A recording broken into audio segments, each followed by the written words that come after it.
அனைவருக்கும் வணக்கம். உங்கள் கிருஷப் அகாடமியிலிருந்து வினிதா. இந்த வீடியோவில் பார்த்தீங்க அப்படின்னா நம்ம 73வது அரசமைப்பு சட்ட திருத்தத்தை பற்றி பார்க்க போகிறோம். நம்ம முன்னாடியே சொன்னது தான் 73வது அரசமைப்பு சட்ட திருத்தம் பஞ்சாயத்து ராஜை பற்றி சொல்லும். 74வது அரசமைப்பு சட்ட திருத்தம் நகராட்சி அமைப்புகளை பற்றி சொல்லும். இப்போ நம்ம பஞ்சாயத்து ராஜ் அமைப்பு எப்படி இருக்குன்னு பார்ப்போம். அடுத்த வீடியோவில் நகராட்சி அமைப்பு எப்படி இருக்குதுன்னு பார்ப்போம். ஓகேங்களா? சரி, இப்போ இந்த 73வது சட்ட திருத்தத்தை பற்றி அரசமைப்பு சட்ட திருத்தம் எப்போ கொண்டு வரப்பட்டது? 1992 அறிமுகப்படுத்துகிறாங்க. 1993 நடைமுறைக்கு வரும். நம்ம ஸ்கூல் புக்கில் எங்கே இருக்குது அப்படின்னு பார்த்தீங்கன்னா 11th அரசியல் அறிவியல் புக்கில் லெசன் 12 உள்ளாட்சி அரசாங்கம் பாடத்தில் 12.5 கொடுத்துருப்பாங்க. ஓகேங்களா? சரி பாருங்கள். அப்போ இந்த 73வது சட்ட திருத்தம் நம்மளுடைய அரசமைப்பில் எந்த பகுதியில் இருக்குன்னா பகுதி 9ல் இருக்குது.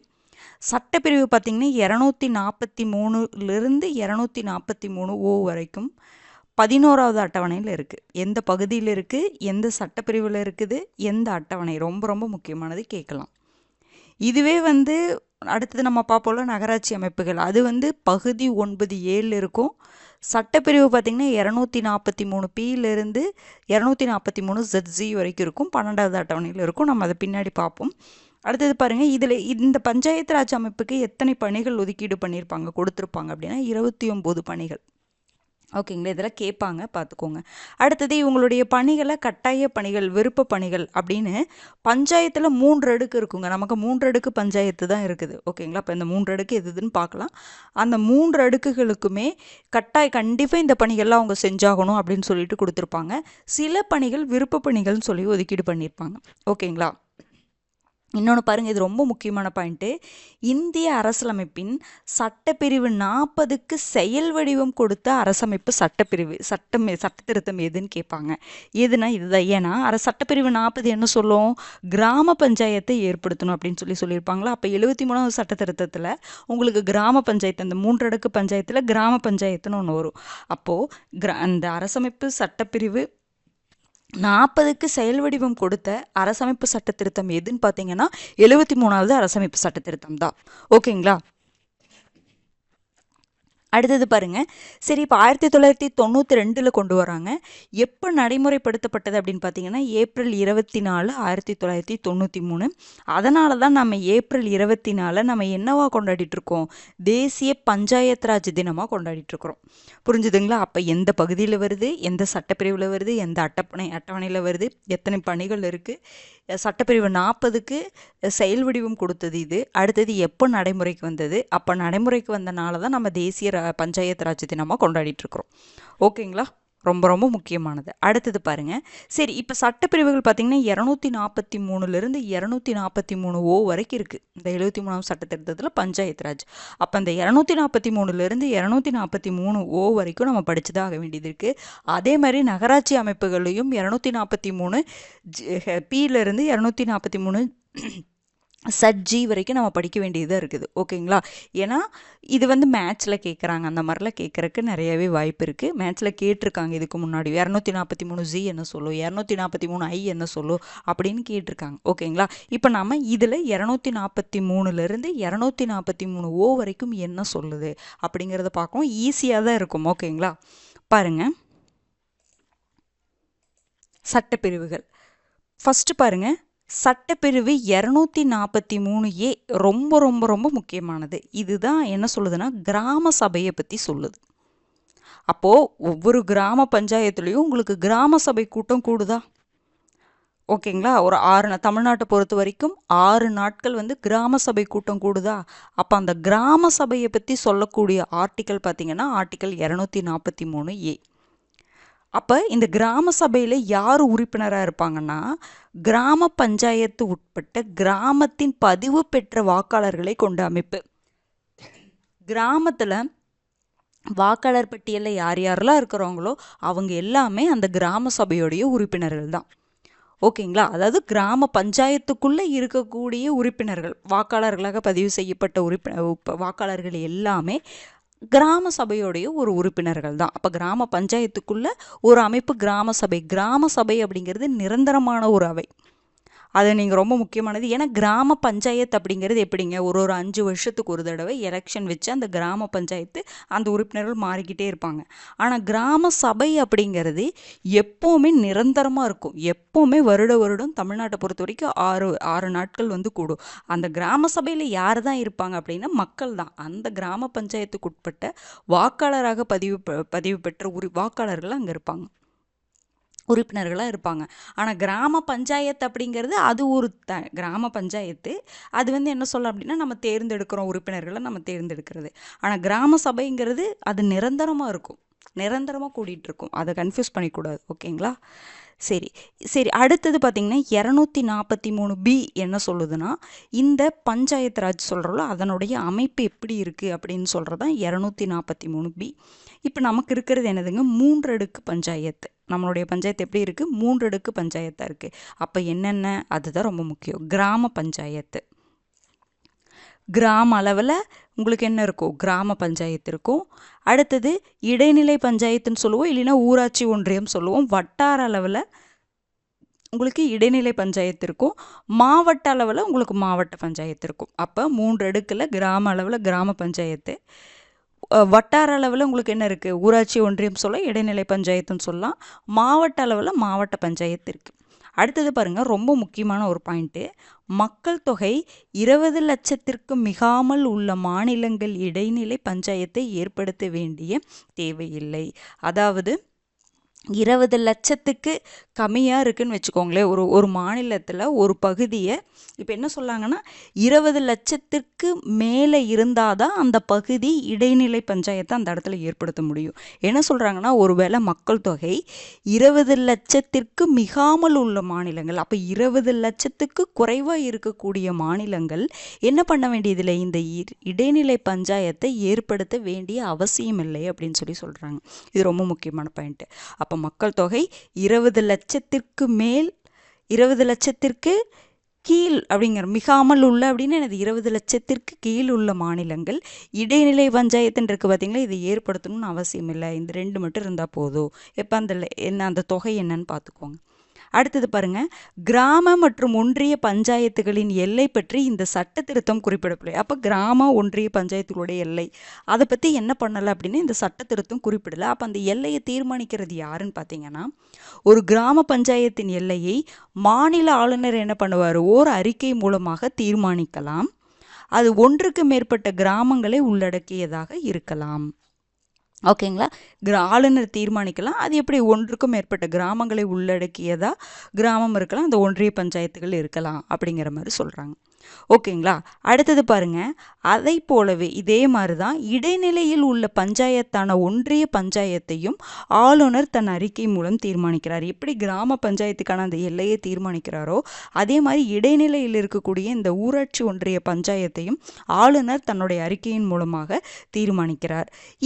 இந்த தீர்மானிப்பு எப்படிங்கிறது என்ன சொல்கிறாங்கன்னா, இது மாநில அரசுக்கு பஞ்சாயத்து ஒன்றியங்களை அமைப்பதில் முழு சுதந்திரத்தை வழங்குகிறது. இந்த மாதிரி இப்போ ஒரு மாநில ஆளுநர் அதை தீர்மானிக்கிறார் அப்படிங்கும் பொழுது இது மாநில அரசுக்கு இந்த பஞ்சாயத்து ஒன்றியங்களை அமைப்பதில் ஒரு முழு சுதந்திரத்தை கொடுக்குது அப்படிங்கிற மாதிரி சொல்கிறாங்க. ஓகேங்களா?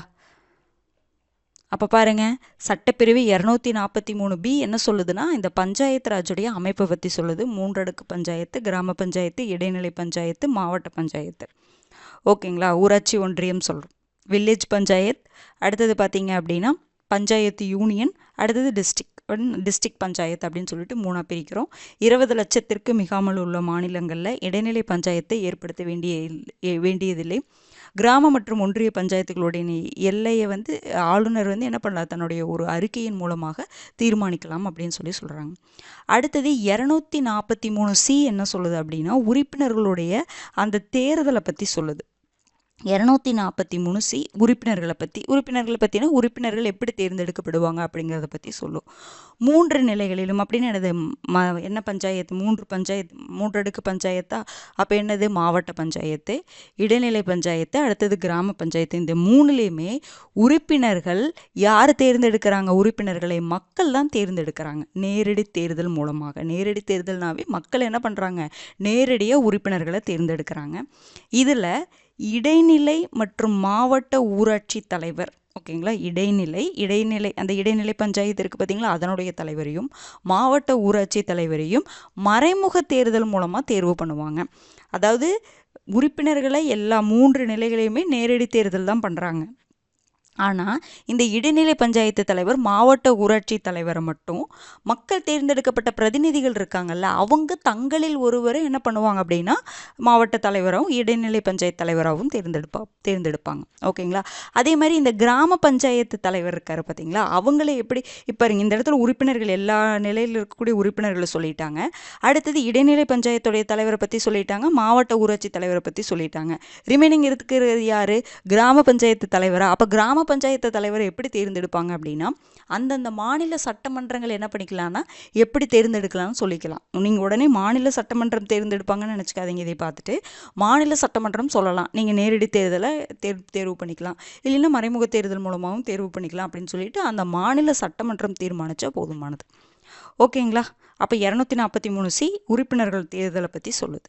இந்த சட்டத்திருத்தம் என்ன பண்ணுதுன்னா 73வது சட்டத்திருத்தம் சட்டமன்ற உறுப்பினர்களுக்கும் நாடாளுமன்ற உறுப்பினர்களுக்கும் ஒன்றிய பஞ்சாயத்திலும் மாவட்ட பஞ்சாயத்திலும் பங்கு பெறுகின்ற வாய்ப்பை இது கொடுக்குது அப்படிங்கிற மாதிரி சொல்கிறாங்க. ஓகேங்களா. ஏன்னா இப்போது இப்போ இப்போது ஒரு சட்டமன்ற தொகுதியில் உங்களுக்கு அந்த சின்ன சின்ன கிராம பஞ்சாயத்தில் இருக்கும். அப்போ அதுக்கப்புறம் பார்த்திங்கன்னா ஊராட்சி ஒன்றியங்களாக இருக்கும். அப்போ அதில் இருக்கக்கூடிய உறுப்பினர்கள் இங்கேயும் உள்ளே வருவாங்க. அதனால தான் என்ன சொல்கிறாங்க அப்படின்னா இந்த பஞ்சாயத்துலேயும் மாவட்ட பஞ்சாயத்துலையும் பங்கு பெறக்கூடிய வாய்ப்பு உங்களுக்கு கொடுக்குது அப்படிங்கிற மாதிரி சொல்கிறது புரியுதுங்களா. இப்போ ஒரு பகுதியில் கிராமங்கள் இருக்கும், அப்புறம் எல்லாமே கிராமங்கள்லாம் சேர்ந்தது ஊராட்சி ஒன்றியம் அப்படின்னு சொல்லிடுவோம். நிறைய ஊராட்சி ஒன்றியங்கள் சேர்ந்தது ஒரு மாவட்டம் அப்படிங்கிற மாதிரி வருமா. அப்போது ஒரு தொகுதிக்கு உங்களுக்கு பார்த்திங்கன்னா மாநில சட்டமன்ற அளவில் பார்த்திங்கன்னா உங்களுக்கு என்ன இருப்பாங்க? எம்எல்ஏ இருப்பாங்க. அப்போ அந்த தொகுதியில் உங்களுக்கு என்னென்னலாம் இருக்கும்? கிராம பஞ்சாயத்துகள் இருக்கும், ஊராட்சி ஒன்றியங்கள் இருக்கும். அப்போ அந்த இதில் இவங்களும் உறுப்பினர்களாக வந்துடுவாங்க அப்படிங்கிற மாதிரி சொல்கிறாங்க. புரிஞ்சுதுங்களா. சரி, அடுத்தது பாருங்கள். அதே மாதிரி தான் மக்களவை தொகுதி ஒன்று இருக்குன்னா அதுலேயும் உங்களுக்கு கிராம பஞ்சாயத்துகள் எல்லாமே வரும்.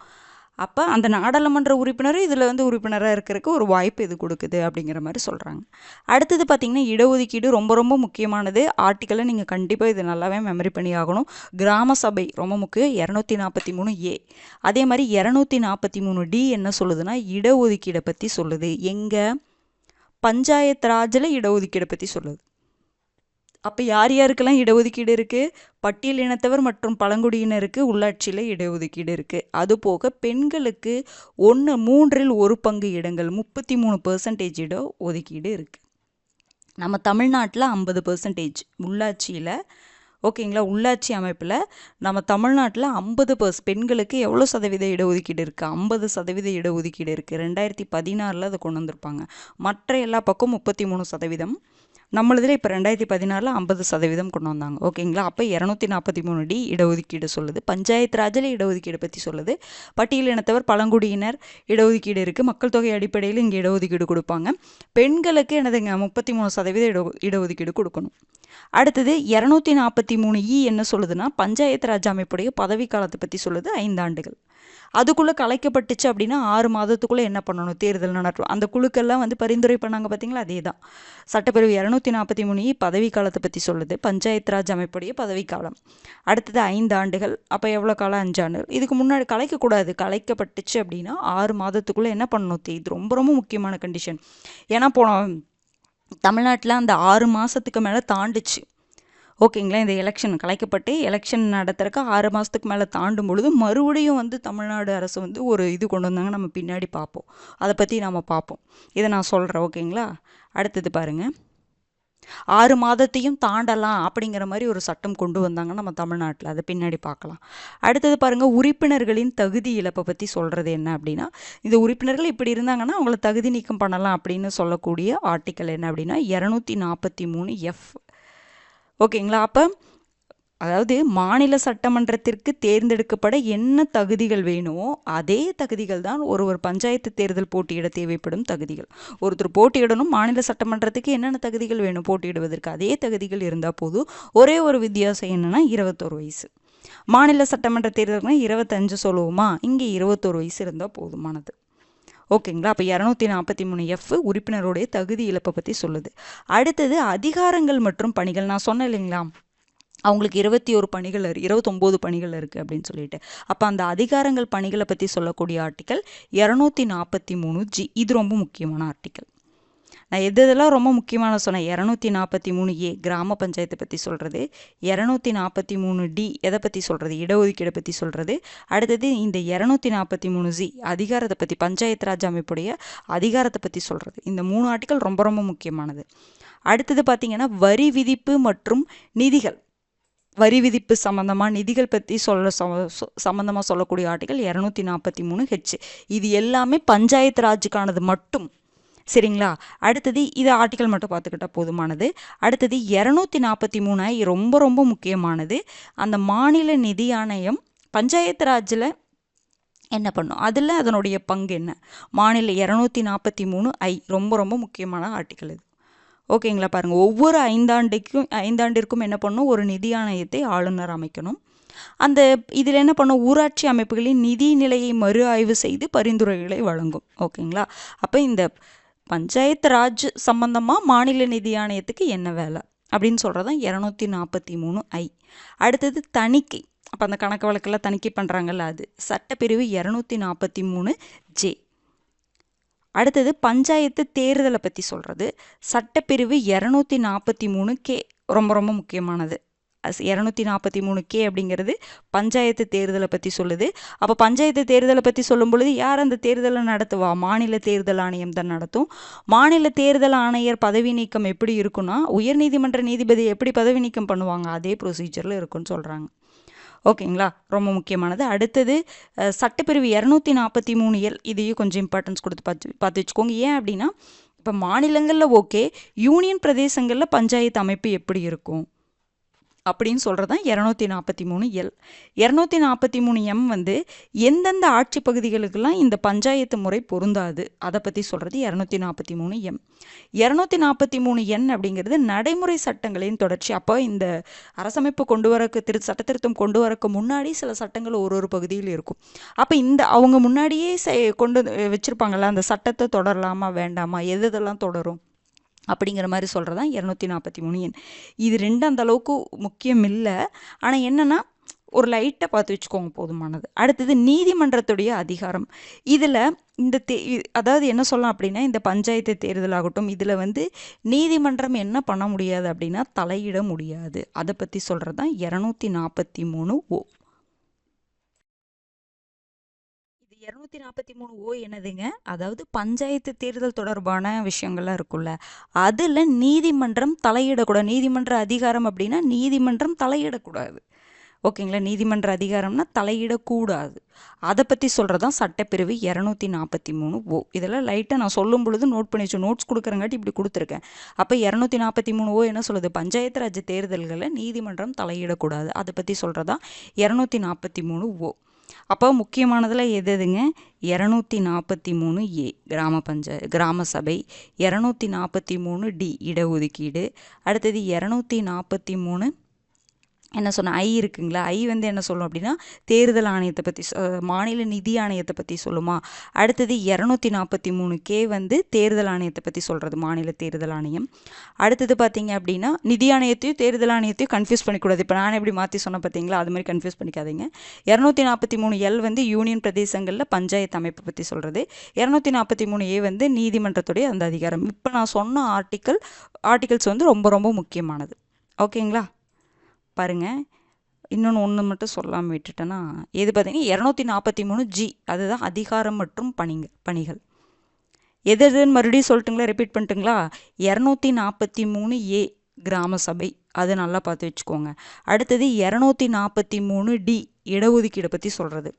அடுத்தது 243G அதிகாரங்கள் மற்றும் பணிகளை பற்றி சொல்கிறது. 243I மாநில நிதி ஆணையத்தை பற்றி சொல்கிறது.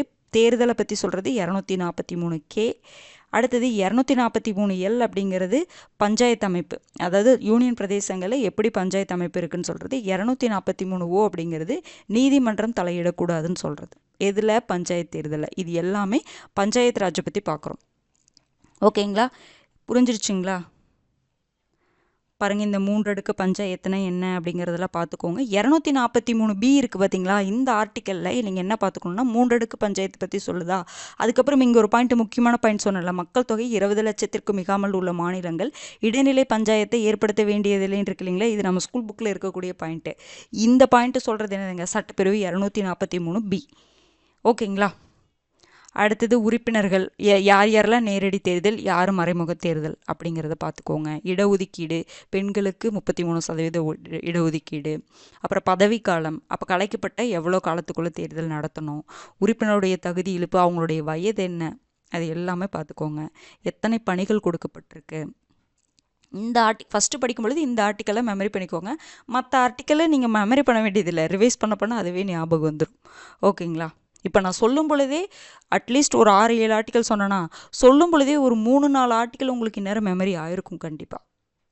அதை வச்சு மேட்ச்லாம் கேட்டாங்கன்னா ஈஸியாக நீங்கள் போட்டுற முடியும். அடுத்தது பாருங்கள், இப்போ நம்ம 3 அடுக்கு பஞ்சாயத்துன்னு பார்த்தோம். என்னென்ன? கிராம பஞ்சாயத்து, அடுத்தது பஞ்சாயத்து யூனியன், இல்லைன்னா ஊராட்சி ஒன்றியம் சொல்லுவோம். அடுத்தது மாவட்ட பஞ்சாயத்து. இந்த 3 பற்றி நம்ம பார்க்க போகிறோம். பாருங்கள், கிராம பஞ்சாயத்து, கிராம ஊராட்சின்னு சொல்கிறோம்.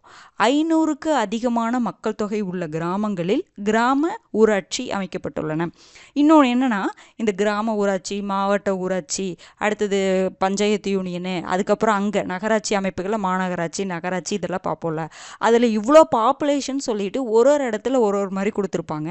நீங்கள் கன்ஃபியூஸ் ஆகிக்க வேண்டாம். ஏன்னா உள்ளாட்சி அரசாங்கம் அப்படிங்கிறதே ஒவ்வொரு மாநிலத்துடைய கண்ட்ரோலில் இருக்கா. அப்போ அதனால் அவங்க மாறும். அந்த இவ்வளோ மக்கள் தொகை இருந்தால் இதை கிராம ஊராட்சி இந்த மாதிரி சொல்லலாம் அப்படிங்கிறது மாறுது. அதனால தான் நீங்கள் நிறைய இடத்துல பார்த்தா மாறும். அதனால் அது ரிலேட்டடாக கேட்க மாட்டாங்க. ஆனால் குறைந்தபட்சம் எவ்வளோ இருக்கணும் அப்படிங்கிறது மட்டும் தெரிஞ்சுக்கோங்க. இதுக்கு மேலே இருந்தால் இதை எடுத்துக்கலாம் அப்படிங்கிறது வேணால் ஓகே தான். மற்றபடி இவ்வளோ 10,000லேருந்து 15,000 ஒரு இடத்துல கொடுத்துருப்பாங்க, ஒரு இடத்துல பார்த்தா மாறி கொடுத்துருப்பாங்க. அதை நீங்கள் கணக்கில் எடுத்துக்காதீங்க. சும்மா அதை லைட்டாக பார்த்துட்டு, ஏன்னா மாநிலத்துக்கு மாநிலம் வேறுபடுறங்காட்டி கரெக்டான வேல்யூ நம்மளால சொல்ல முடியாது. ஓகேங்களா? சரி பாருங்கள், இங்கே கிராம ஊராட்சிக்கு என்ன சொல்கிறாங்க? 500க்கு அதிகமான மக்கள் தொகை உள்ள கிராமங்களில் கிராம ஊராட்சி அமைக்கப்பட்டிருக்குன்னு சொல்கிறாங்க. சரி பாருங்கள், அப்போ உறுப்பினர்கள் யாரால் தேர்ந்தெடுக்கப்படுறாங்க? அப்போது அந்த கிராமத்தை, அந்த பகுதியை எப்படி பிரிச்சுருவாங்க? நிறைய வார்டுகளை பிரிச்சுருவாங்க. அப்போ அந்த வார்டோட உறுப்பினர்களை யார் தேர்ந்தெடுப்பாங்க? மக்கள் தேர்ந்தெடுப்பாங்க. ஓகேங்களா? அடுத்தது பார்த்தீங்கன்னா, தலைவர் தான் நம்ம என்ன சொன்னோம்? மாநில சட்டமன்றம் தீர்மானிக்கும்னு சொல்லிட்டோம். ஒன்று மக்களே பஞ்சாயத்து தலைவரை தேர்ந்தெடுத்துக்குவாங்க, இல்லைன்னா அந்த உறுப்பினர்கள் தேர்ந்தெடுத்துக்குவாங்க. பாருங்கள், துணைத் தலைவரை யார் மறைமுக தேர்தல் மூலமாக தேர்வு செய்யப்படுகின்றார். தலைவர் மட்டும்தான் அந்தந்த மாநில சட்டமன்றம் தீர்மானிச்சுக்குன்னு சொல்கிறதுனால தான் இங்கே கொடுக்கல, அந்த பாயிண்ட்டை கரெக்டாக நமக்கு கொடுக்கல. அப்போ உறுப்பினர்களும் மக்கள் தான் தேர்ந்தெடுக்கிறாங்க. துணைத் தலைவர் மக்களால் தேர்ந்தெடுக்கப்பட்ட பிரதிநிதிகள் தான் தங்களில் ஒருவரை துணைத் தலைவராக தேர்ந்தெடுக்கிறாங்க. தலைவரை நேரடி தேர்தலாகவும் தேர்ந்தெடுத்துக்கலாம், மறைமுக தேர்தலாகவும் தேர்ந்தெடுத்துக்கலாம். ஓகேங்களா? அப்போ இதனுடைய ஆய்வாளர், இதை ஆய்வு பண்ணுறவர் யார் அப்படின்னா மாவட்ட ஆட்சியர் அப்படின்னு சொல்கிறாங்க. ஓகேங்களா? அப்போ இதனுடைய தலைவரை நம்ம என்ன சொல்லுவோம்? கிராம பஞ்சாயத்து தலைவர்னு சொல்கிறோம்ல. ஓகே, சரி. அடுத்தது நம்ம என்ன சொன்னோம்? ஒவ்வொரு கிராம பஞ்சாயத்துலேயும் கிராம சபை இருக்கும் அப்படின்னு சொல்ல கிராம சபை வருடத்திற்கு 4 முறை கூடும், தமிழ்நாட்டில் 6 முறை அப்படின்னு சொல்லி பார்த்தோமா? அப்போ கிராம சபையை பற்றி சொல்லக்கூடிய ஆர்டிக்கல் என்னதுங்க? 243A.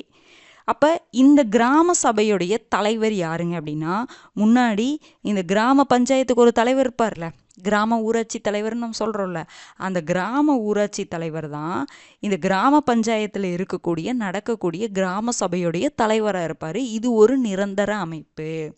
5 வருடம் கழித்து இது என்ன பண்ண முடியாது? கலைக்க முடியாது. இது நிரந்தரமாக இருக்கும். ஏன் நிரந்தரமாக இருக்கும்? இதில் உறுப்பினர்களாக யார் இருக்காங்க? அந்த பகுதியில், அந்த கிராம பஞ்சாயத்தில் வசிக்கக்கூடிய மக்கள் தான் உறுப்பினர்களாக இருக்காங்க. இது நிரந்தர அமைப்பு. கிராம பஞ்சாயத்து தான் மாறும், அந்த பஞ்சாயத்து தலைவர் உறுப்பினர்கள் தான் மாறுவாங்க. ஆனால் இது ஒரு நிரந்தர அமைப்பு. சரி, அப்போ கிராம சபை கூட்டம் கூடுது. அப்போ அந்த கிராம சபை கூட்டங்கள் எத்தனை முறை கூடும் அப்படின்னா, ஒரு ஆண்டிற்கு 4 முறை கிராம சபை கூட்டங்கள் நடத்தப்படும். எப்பப்போ? ஜனவரி 26 குடியரசு தினம், மே 1 உழைப்பாளர் தினம், ஆகஸ்ட் 15 சுதந்திர தினம், அக்டோபர் 2 காந்தி ஜெயந்தி. இந்த 4 நாள் கூடுன்னு சொல்லியிருப்பாங்க. இப்போ நம்ம தமிழ்நாட்டில் மட்டும் 6 டைம். எப்போ இருந்து 2022 நம்ம தமிழ்நாட்டில் வருடத்திற்கு 6 முறை கிராம சபை கூடுகிறது. எக்ஸ்ட்ராவாக 2, எப்பவும் போல் 4. இது எல்லா மாநிலத்துக்கும் பொதுவானது. தமிழ்நாட்டில் மட்டும் எக்ஸ்ட்ராவாக 2 நாள் கூடுது. எப்போன்னா மார்ச் 22 தண்ணீர் தினம், உலக தண்ணீர் தினம் சொல்லுவோம். நவம்பர் 1 உள்ளாட்சி தினம் சொல்லுவோம். ஓகேங்களா? அப்போ இந்த கிராம சபை கூட்டத்தில் அப்படி என்னங்க பேசுவாங்க? இவ்வளோ நாள் செயல்பட்ட திட்டங்கள் ரிலேட்டடாக பேசுவாங்க. ஏதாவது அவங்களுக்கு ஏதாவது தேவைகள் இருக்குது, குறைகள் இருக்குது, அது எல்லாமே அந்த கிராம சபையில் என்ன பண்ணுவாங்க? தீர்மானமாக கொண்டு வருவாங்க. முடிஞ்சால் கிராம சபை கூட்டங்களை 26 ஜனவரி 26 கூட நடந்திருக்கும். அடுத்த டைம் நடக்கும் பொழுது முடிஞ்ச அளவுக்கு மார்ச் 22 நடக்கும்னு சொல்லியிருக்காங்களா? முடிஞ்ச அளவுக்கு உங்களுக்கு வாய்ப்பு கிடைச்சிச்சுன்னா போய் அட்டன் பண்ணி பாருங்கள். அப்படி என்னெல்லாம் பேசுகிறாங்க, சில விஷயங்களுங்க நம்ம புத்தகத்தில் படிக்கிறத விட ப்ராக்டிக்கலாக போய் நம்ம பார்த்தோம் அப்படின்னா இன்னும் நமக்கு அதோடைய என்ன இவ்வளோ ஒரு விஷயம் இருக்கா அப்படிங்கிறது அப்போ உள்ளாட்சி அமைப்புகள் அந்தளவுக்கு முக்கியத்துவம் வாய்ந்ததுங்க. அப்போ அதை நம்ம ப்ராக்டிக்கலாக பார்க்கும் பொழுது நமக்கு தெரியும். ஓகேங்களா? டைம் கிடைச்சா அட்டன் பண்ணி பாருங்கள். வாய்ப்பு கிடைச்சா, டைம் கிடைச்சா இல்லை, வாய்ப்பு கிடைச்சா அட்டன் பண்ணி பாருங்கள். ஓகேங்களா? சரி, அப்போ கிராம சபை பற்றி பார்த்துட்டோம்.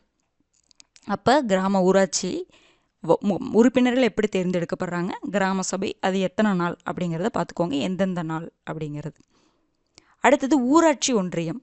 பல கிராம ஊராட்சிகள் ஒன்றிணைந்தது தான் நம்ம என்ன சொல்லுவோம்? ஊராட்சி. சில பகுதிகள் இணைந்தது ஒரு கிராமம், நிறைய கிராமங்கள் இணைந்தது என்ன சொல்லுவோம் அப்படின்னா? ஓகேங்களா? நிறைய ஒரு இதுதான் வந்து ஒரு மாவட்டம். இங்கே ஊராட்சி ஒன்றியங்கள்லாம் நிறைய இருக்கும். ஒரு ஊராட்சி மன்றத்தில் நிறைய, ஒரு ஊராட்சி ஒன்றியத்தில் நிறைய கிராமங்கள் இருக்கும். இப்படி தானே பெரியுது. ஓகேங்களா? ஒரு மாவட்ட பஞ்சாயத்து இருக்குன்னு வச்சுக்கோங்க, அது எப்படி நிறைய ஊராட்சி ஒன்றியங்களாக பிரியுது. ஓகேங்களா? ஊராட்சி ஒன்றியம் இதெல்லாம். அப்போ இந்த ஒரு ஊராட்சி ஒன்றியம் நிறைய கிராமங்களாக பிரியும், அவ்வளோதான். ஓகேங்களா? இதுதான் 3 அடுக்கு. அப்போ ஒவ்வொரு இதுக்கும் ஒவ்வொரு தலைவர்கள் இருப்பாங்க. அந்த மாதிரி பாருங்கள், ஊராட்சி ஒன்றிய உறுப்பினர்கள் எப்படி தேர்ந்தெடுக்கப்படுவாங்கன்னா நேரடி தேர்தல் தான். 3 நிலைகளிலுமே உறுப்பினர்களை பொறுத்த வரைக்கும் நேரடி தேர்தல் தான். அப்போ கவுன்சிலர் நம்ம சொல்லுவோம். ஊராட்சி ஒன்றிய உறுப்பினர்கள் நம்ம என்ன சொல்லுவோம்? கவுன்சிலர்னு சொல்லுவோம். எப்படி தேர்தல் தேர்ந்தெடுக்கிறோம் அப்படின்னா மக்களை நம்ம தான் தேர்ந்தெடுக்கிறோம். அதனால தான் நேரடி தேர்தல்னு சொல்கிறோம். அப்போ தலைவர் எப்படி தேர்ந்தெடுப்பாங்கன்னா, நம்ம தேர்ந்தெடுத்த உறுப்பினர்கள்லாம் இருப்பாங்கல்ல, ஓகேங்களா, அவங்க தங்களில் ஒருவரை என்ன பண்ணுவாங்க? ஊராட்சி ஒன்றிய தலைவராகவும் துணைத் தலைவராகவும் தேர்ந்தெடுக்கின்றன. அப்போ நம்ம ஒரு ஊராட்சி ஒன்றியம் இருக்குது, அதில் நம்ம என்ன பண்ணுறோம்? உறுப்பினர்களை நம்ம தேர்ந்தெடுக்கிறோம். அந்த உறுப்பினர்கள் என்ன பண்ணுவாங்க? அவங்களுக்குள்ள ஒருத்தரை தலைவராகவும் துணைத் தலைவராகவும் என்ன பண்ணுவாங்க? தேர்ந்தெடுப்பாங்க. அந்த ஊராட்சி ஒன்றியத்தை பிரிச்சுக்குவாங்க. இந்த வார்டாக பிரிச்சுக்குவாங்க. ஓகேங்களா? வார்டு கவுன்சிலர்னு சொல்கிறோம்ல, அப்போ இந்த வார்டுக்கு அப்போ நம்ம தேர்ந்தெடுக்கிறது, அப்போ நிறையா வார்டு இருக்கும், நிறைய வார்டுக்கும் அந்த உறுப்பினர்களை தேர்ந்தெடுத்திருப்பாங்க. அந்த எல்லா உறுப்பினர்களும் என்ன பண்ணுவாங்க? தலைவரையும் துணைத் தலைவரையும் தேர்ந்தெடுக்கப்படுறாங்க. அப்போ இதனுடைய, அதாவது ஊராட்சி ஒன்றிய தலைவர் இருப்பாங்க. ஓகேங்களா? ஊராட்சி ஒன்றியத்துக்கு ஒரு தலைவர் இருப்பாங்க. இந்த தேர்ந்தெடுக்கப்பட்ட பிரதிநிதிகள் என்ன பண்ணுவாங்க? ஊராட்சி ஒன்றிய தலைவரை தேர்ந்தெடுப்பாங்க. அது போக நிர்வாக அலுவலர்னு ஒருத்தர் இருப்பார். அவர் யாருன்னா வட்டார வளர்ச்சி அலுவலர்.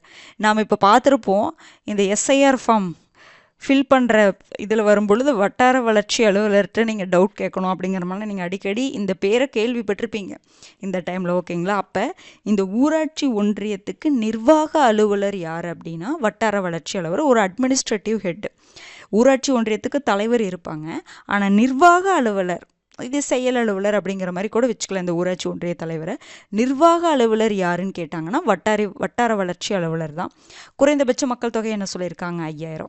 பாருங்கள், கிராம பஞ்சாயத்துக்கு 500 சொன்னாங்களா, இது ஊராட்சி ஒன்றியத்துக்கு 5000. அடுத்தது மாவட்ட ஊராட்சிக்கு 50000 அப்படிங்கிற மாதிரி சொல்லியிருப்பாங்க. அதான் நான் சொன்னேன், மக்கள் தொகையை வந்து இப்போ எடுத்துக்க வேணாம், அது வந்து அக்யூரேட்டான ஒரு இது கிடையாது, மாறிக்கிட்டே தான் இருக்கும். அப்போ புரிஞ்சுக்கோங்க. அடுத்தது இது ஓகேவா? அடுத்தது பார்த்திங்கன்னா மாவட்ட ஊராட்சி எப்படி இருக்கும்?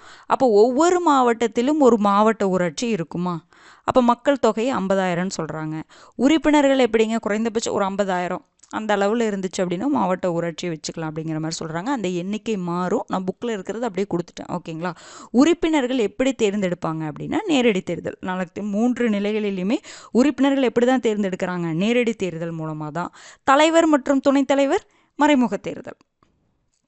ஓகேங்களா? தலைவரையும் துணைத் தலைவரையும் எப்படி தேர்ந்தெடுக்கிறாங்க? மறைமுக தேர்தல். அப்போ நம்மால் தேர்ந்தெடுக்கப்பட்ட உறுப்பினர்கள் தலைவரையும் துணைத் தலைவரையும் தேர்ந்தெடுக்கிறாங்க. ஓகேங்களா?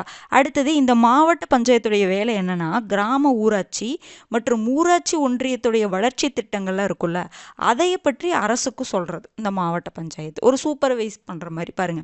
மாவட்ட திட்ட ஆணையத்தின் பணிகளை என்ன பண்ணுது? மேற்பார்வையிடுது. மாவட்ட திட்ட ஆணையத்துடைய பணிகளை மேற்பார்வையிடுது. ஒவ்வொரு பஞ்சாயத்திலும் பஞ்சாயத்து தலைவர் அம்மாநில சட்டப்படி தேர்ந்தெடுக்கப்படுகிறார். நம்ம முன்னாடியே பார்த்தோமா, ஒவ்வொரு பஞ்சாயத்துல கிராம பஞ்சாயத்து தலைவர் எப்படி தேர்ந்தெடுப்பாங்க? அந்த மாநிலம் என்ன சட்டம் கொண்டு வந்திருக்குதோ அதன் அடிப்படையில் தேர்ந்தெடுப்பாங்க. அந்த சட்டப்படியே கிராம பஞ்சாயத்தின் தலைவருக்கும் ஒன்றிய பஞ்சாயத்தின் தலைவருக்கும் மாவட்ட பஞ்சாயத்தில் பிரதிநிதித்துவம் அளிக்கப்படுகிறது. அப்போ மாவட்ட பஞ்சாயத்தில் அவங்களும் ஒரு உறுப்பினர் தானே, ஏன்னா மாவட்டத்துக்குள்ள தானே கிராமங்கள் இருக்கு. புரியுதுங்களா? கிராம பஞ்சாயத்து தலைவர்லாம் இருப்பாங்கல்ல, அதுதான் ஏன்னா இது 3 அடுக்கா இருக்குது. ஒரு மாவட்டம் இருக்குது. இந்த மாவட்டம் நிறைய ஊராட்சி ஒன்றியமாக பிரியுதுன்னு நம்ம பார்த்தோம். இந்த ஊராட்சி ஒன்றியம் இல்லை கிராமங்களாக பிரியுது. இப்படி பார்த்தோமா? அப்போ இந்த மாவட்டத்துக்குள்ளே தானே ஊராட்சி ஒன்றியங்கள் இருக்குது. இதுக்குள்ளே தானே கிராம பஞ்சாயத்தில் இருக்குது, கிராமங்கள்லாம் இருக்குது. அப்போ இந்த கிராம பஞ்சாயத்துடைய தலைவர்கள்லாம் இந்த மாவட்டத்துக்குள்ளே ஒரு உறுப்பினராக வருவாங்களா? மாவட்ட பஞ்சாயத்துக்குள்ளே ஒரு உறுப்பினராக வருவாங்களா? அப்போ இதில் அவங்களுக்கு பிரதிநிதித்துவம் கிடைக்கல. அதை தான் சொல்கிறாங்க, மாவட்ட பஞ்சாயத்தில் பிரதிநிதித்துவம் அளிக்கப்படுகிறது. எதன் அடிப்படையில்? மாநில சட்டமன்றம் சட்டம் இயற்றுவாங்க. இந்த மாதிரி விஷயங்கள்லாம் அவன் தலைமையாக இருக்கட்டும் அப்படிங்கிற மாதிரி. மாவட்ட பஞ்சாயத்து கிராம பஞ்சாயத்து தலைவருக்கு அந்த மாநில சட்டம் கொடுக்கக்கூடிய அதிகாரங்கள் ஒன்று இருக்குது. ஓகேங்களா? அந்த ஒன்று தேர்தல், என்னது மக்கள் தேர்ந்தெடுக்கலாம், இல்லைன்னா மறைமுக தேர்தல் மூலமாகவும் தேர்ந்தெடுக்கலாம். அதுவும் அந்த மாநிலம் தான் சொல்லும்.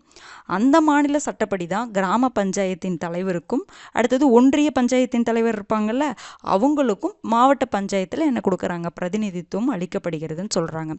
அது போலவே பார்த்தீங்கன்னா சட்டமன்ற உறுப்பினர்களும் நாடாளுமன்ற உறுப்பினர்களும் கிராம பஞ்சாயத்துக்கு மேல் உள்ள பஞ்சாயத்துகளில் உறுப்பினர்களாக இருப்பாங்க. ஆமாம், இப்போ ஊராட்சி ஒன்றியம் ஒரு அது ஒரு தொகுதியாக இருக்குல்ல. ஊராட்சி ஒன்றியங்கள் பார்த்தீங்கன்னா ஏதோ ஒரு சட்டமன்ற தொகுதியாக இருக்கும், நாடாளுமன்ற தொகுதியாக இருக்கும். அப்போ அதில் இருக்கக்கூடிய உறுப்பினர்கள் எல்லாமே என்னவா இருப்பாங்க? அதில் இருக்கக்கூடிய தலைவர்கள் அவங்க எல்லாமே பஞ்சாயத்துக்கு மேல் உள்ள இந்த ஊராட்சி ஒன்றியம், அப்புறம் பார்த்தீங்கன்னா மாவட்ட பஞ்சாயத்தில் என்னவா இருப்பாங்க? உறுப்பினர்களாக இருப்பாங்க. இது புரியுதுங்களா உங்களுக்கு? அதாவது ஃபஸ்ட்டு நான் முன்னாடியே சொன்னால் மாவட்டத்துக்குள்ளே வரும், இந்த கிராமங்கள்லாம் வரும். இந்த கிராம பஞ்சாயத்து தலைவர்கள் உறுப்பினர்கள் எல்லாமே மாவட்ட பஞ்சாயத்துக்குள்ளே வரங்காட்டி இந்த மாவட்ட பஞ்சாயத்தில் இவங்களுக்கு ஒரு பிரதிநிதித்துவம் கிடைக்குது. அதே மாதிரி பார்த்தீங்கன்னா சட்டமன்ற உறுப்பினர்களும் நாடாளுமன்ற உறுப்பினர்களும் இருக்காங்கல்ல, தொகுதிப்படி தானே அவங்க உறுப்பினர்களாக இருக்காங்க. அப்போ ஏதோ ஒரு தொகுதி இருக்கும், அந்த தொகுதியோடைய எம்எல்ஏ ஆகட்டும் எம்பி ஆகட்டுமே, அவங்க ஏதோ ஒரு ஊராட்சி ஒன்றியத்துக்குள்ளே வருவாங்க, இல்லைன்னா மாவட்ட பஞ்சாயத்துக்குள்ளே வருவாங்களா? அப்போ அந்த ஏதோ ஒரு ஊராட்சி ஒன்றியம் அவங்களுக்கு தொகுதியாக கூட இருக்கலாம், இல்லை ரெண்டு பகுதி சேர்ந்து அவங்களுக்கு ஒரு தொகுதியாக இருக்கலாம். ஓகேங்களா? அப்படி இருக்கும் பொழுது அவங்க அந்த தொகுதியில் இருக்கங்காட்டி அந்த இதுக்கு என்னவா இருப்பாங்க? அந்த மேலே இந்த கிராம பஞ்சாயத்தில் பெருசாக வரமாட்டாங்க அவங்க. ஓகேங்களா? சட்டமன்ற நாடாளுமன்ற உறுப்பினர்கள் கிராம பஞ்சாயத்துக்குள்ளே வரமாட்டாங்க. ஆனால் இந்த ஊராட்சி ஒன்றியத்தில் அவங்க என்னவா இருப்பாங்க? அது ஊராட்சி ஒன்றியம்னா அவங்களுக்கு இந்த ஒதுக்கப்பட்ட பகுதிகள் இந்த ஊராட்சி ஒன்றியத்துக்குள்ளே இருக்கலாம், இல்லைன்னா 2 ஊராட்சி ஒன்றியம் சேர்ந்து அவங்களுக்கு தொகுதியில் இருக்கலாம், எப்படி வேணாலும் இருக்கலாம். ஓகேங்களா?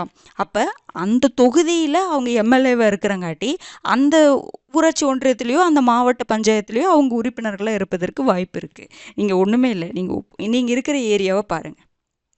நீங்கள் இருக்கிற ஏரியா ஊராட்சி ஒன்றியமாக இருக்குதுன்னு வச்சுக்கோங்களேன். அந்த ஊராட்சி ஒன்றியம் எந்த தொகுதியில் வருதுன்னு பாருங்கள். ஓகேங்களா? அந்த தொகுதியில் யார் எம்எல்ஏ, அப்புறம் எம்பி யாருன்னு பாருங்கள். அப்போ அவங்க இதுக்குள்ளேயே வருவாங்க, அந்த ஊராட்சி ஒன்றிய பகுதிக்குள்ளே வருவாங்க. அப்புறம் மாவட்ட பஞ்சாயத்து எடுத்துக்கோங்க, நீங்கள் இருக்கக்கூடிய மாவட்டம் எதுன்னு பாருங்கள். அந்த மாவட்டத்தில் நிறைய பேர் வருவாங்க. ஓகேங்களா? அந்த மாவட்டத்தில் எத்தனை தொகுதிகள் இருக்குது, நீங்கள் இருக்கக்கூடிய மாவட்டத்தை எடுத்துக்கோங்க, அதில் எத்தனை தொகுதிகள் இருக்குதுன்னு பாருங்கள். அப்போ அந்த தொகுதியில் இருக்கக்கூடிய உறுப்பினர்கள் எல்லாமே எதுலேயே வந்துடுவாங்க? அந்த மாவட்ட பஞ்சாயத்துக்குள்ளே வருவாங்களா? நீங்கள் எடுத்து எழுதுங்க. ஓகேங்களா? உங்களுடைய பகுதி எடுத்து பாருங்கள். அப்போ உங்களுடைய தொகுதி ஊராட்சி ஒன்றியம் எதாக இருக்குன்னு பாருங்கள். நம்ம எந்த மாவட்டத்துக்குள்ளே இருக்கோன்னு பாருங்கள். ஓகேங்களா? மக்களவை தொகுதி, மக்களவை தொகுதி, மாநில சட்டமன்ற தொகுதி, இது எல்லாத்தையுமே நீங்கள் ஒரு அனலைஸ் பண்ணுங்கள், நீங்கள் எடுத்து எழுதுங்க. ஓகேங்களா? கண்டிப்பாக இதெல்லாம் நம்ம தெரிஞ்சுக்கணும். ஓகேங்களா? சரி, அப்போ மாவட்ட ஊராட்சி, ஒவ்வொரு மாவட்டத்திலும் ஒரு மாவட்ட ஊராட்சி இருக்குது. உறுப்பினர்கள் நேரடி தேர்தல், தலைவர் துணைத் தலைவர் மறைமுக தேர்தல். அதே மாதிரி பார்த்திங்கன்னா கிராம பஞ்சாயத்து தலைவருக்கும் ஒன்றிய பஞ்சாயத்தின் தலைவருக்கும் மாவட்ட பஞ்சாயத்தில் பிரதிநிதித்துவம் இருக்குது. அதே மாதிரி சட்டமன்ற உறுப்பினர்களும் நாடாளுமன்ற உறுப்பினர்களும் கிராம பஞ்சாயத்தில் அவங்க உறுப்பினர்களாக இருக்க முடியாது. ஊராட்சி ஒன்றியத்துலேயும் இதுலேயும் மாவட்ட பஞ்சாயத்துலேயும் அவங்க இருக்கலாம். ஓகேங்களா? அடுத்தது இந்த 73வது சட்ட திருத்தம் பார்க்கும் பொழுது பெசா சட்டம், provisions of Panchayat extension to scheduled areas act. இது வந்து 1996 டிசம்பர் 24 கொண்டு வராங்க. இது என்னன்னா, இந்த பஞ்சாயத்து சட்டம், இந்த பஞ்சாயத்து ராஜ் அமைப்பு பட்டியலிடப்பட்ட பகுதிகளுக்கும் விரிவாக்கம் செய்யப்பட்டது இந்த சட்டத்தின் மூலமாக. ஏன்னா பட்டியலிடப்பட்ட பகுதிகளுக்கு விரிவாக்கம் பண்ணலை, அதாவது கொடுக்கல. பட்டியலிடப்பட்ட பகுதிகளுக்கு இந்த பஞ்சாயத்து ராஜ் அமைப்பு கொடுக்கல. கான்ஸ்டிடியூஷனில் அந்த 1993 நடைமுறைக்கு வரும்பொழுது கொடுக்கல.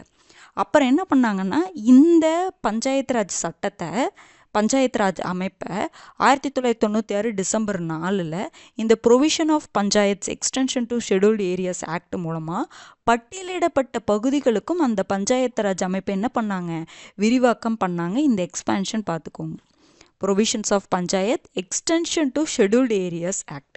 அப்போ பட்டியலிடப்பட்ட பகுதிகளில் எங்கெங்கெல்லாம் இருக்குது நமக்கு இப்போ பார்த்தீங்கன்னா 10 மாநிலங்களில் பட்டியலிடப்பட்ட பகுதிகள் இருக்குது. 10 மாநிலங்கள் பட்டியலிடப்பட்ட மாநிலங்கள் நான் சொல்லவில்லை, இருக்கக்கூடிய, அதாவது 10 மாநிலங்களில் பட்டியலிடப்பட்ட பகுதிகள் இருக்குது.